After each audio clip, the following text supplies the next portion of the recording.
എല്ലാവിധ ലാബ് ടെസ്റ്റുകൾക്കും MHL smart labs, Dubai road, Eriyad, Bahadur mall, Kara and Manoos properties, Asmabi college. Insurance നിയമ ഭേദഗതി ബിൽ പാർലമെന്റിൽ അവതരിപ്പിച്ച് പാസാക്കിയതിൽ പ്രതിഷേധിച്ച് കൊടുങ്ങല്ലൂരിൽ പ്രതിഷേധ കൂട്ടായ്മ സംഘടിപ്പിച്ചു. ഇൻഷുറൻസ് നിയമ ഭേദഗതി ബിൽ പാർലമെന്റിൽ അവതരിപ്പിച്ച് പാസാക്കിയതിൽ പ്രതിഷേധിച്ച് ബാങ്ക് ഇൻഷുറൻസ് മേഖലയിൽ പ്രവർത്തിക്കുന്ന മുഴുവൻ തൊഴിലാളികളും ചേർന്ന് കൊടുങ്ങല്ലൂരിൽ പ്രതിഷേധ കൂട്ടായ്മ സംഘടിപ്പിച്ചു.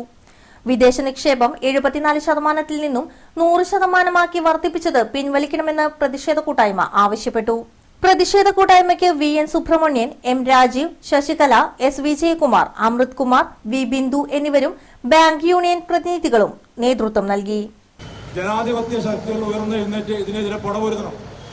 അതുപോലെ മറ്റൊരു കാരണം ഗവൺമെന്റ് വളരെ പ്രധാനപ്പെട്ട ഒരു കാരണം പറഞ്ഞിരിക്കുന്നത് രാജ്യത്തിന്റെ ഇൻഷുറൻസ് മേഖലയുടെ വളർച്ചയ്ക്ക് ഇവിടുത്തെ വിദേശ കമ്പനികൾ വന്നേ മതിയാവുമെന്ന് പറഞ്ഞു. ഞാൻ ചോദിക്കട്ടെ, ഇവിടെ വിദേശ സെക്ടർ ഇല്ലാണ്ട് ഇൻഷുറൻസ് മേഖലയ്ക്ക് എന്തോ വളർച്ച കുറവുള്ളത്? ഇവിടെ പ്രൈവറ്റ് കമ്പനിയിൽ ബിസിനസ് ഇല്ലേ, LICയിൽ ബിസിനസ് ഇല്ലേ, അതുപോലെ ജനറൽ ഇൻഷുറൻസ് കമ്പനികളുടെ ബിസിനസ് ഇല്ലേ? ബിസിനസ് ഇവിടെ ഉണ്ട്. ബിസിനസ് കൊണ്ടുവരുന്നത് നമ്മുടെ LICയുടെ ഏജന്റുമാർ ബിസിനസ് കൊണ്ടുവരുന്നത്, മറ്റേ കമ്പനിയിൽ വേറെ പല മാർഗം ഉപയോഗിച്ച്. അപ്പൊ ബിസിനസ്സിന് ഒരു കുഴപ്പമില്ല. ഇനി ഇൻഷുറൻസ് ഒരാൾ എടുക്കണമെങ്കിൽ എന്ത് വേണം? ആളയിൽ പണം വേണം, ആളയിൽ ഇത് വേണം, ഒരു ക്രയശേഷി വേണം. മനുഷ്യരുടെ കയ്യിൽ ക്രയശേഷി ഉണ്ടെങ്കിൽ ഇൻഷുറൻസ് പോളിസി എടുക്കുള്ളൂ, അല്ലേ? ക്രയശേഷി വേണം. ക്രയശേഷി വരണമെങ്കിൽ ഗവൺമെന്റ് എന്ത് ചെയ്യണം? കൂടുതൽ തൊഴിലവസരങ്ങൾ ഉണ്ടാക്കണം.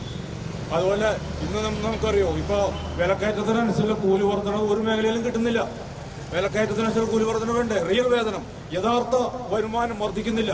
ഇപ്പൊ യഥാർത്ഥ വരുമാനം വർദ്ധിക്കുന്നില്ല, തൊഴിലില്ലായ്മ പെരുകുന്നു, തൊഴിലവസരങ്ങളില്ല. അങ്ങനെയുള്ള സാഹചര്യത്തിൽ ജനങ്ങളുടെ കയ്യിൽ എങ്ങനെ ക്രയശേഷി ഉണ്ടാവാം? അപ്പൊ ക്രയശേഷി വർദ്ധിപ്പിക്കാൻ ഗവൺമെന്റ് വല്ലതും ചെയ്യേണ്ട.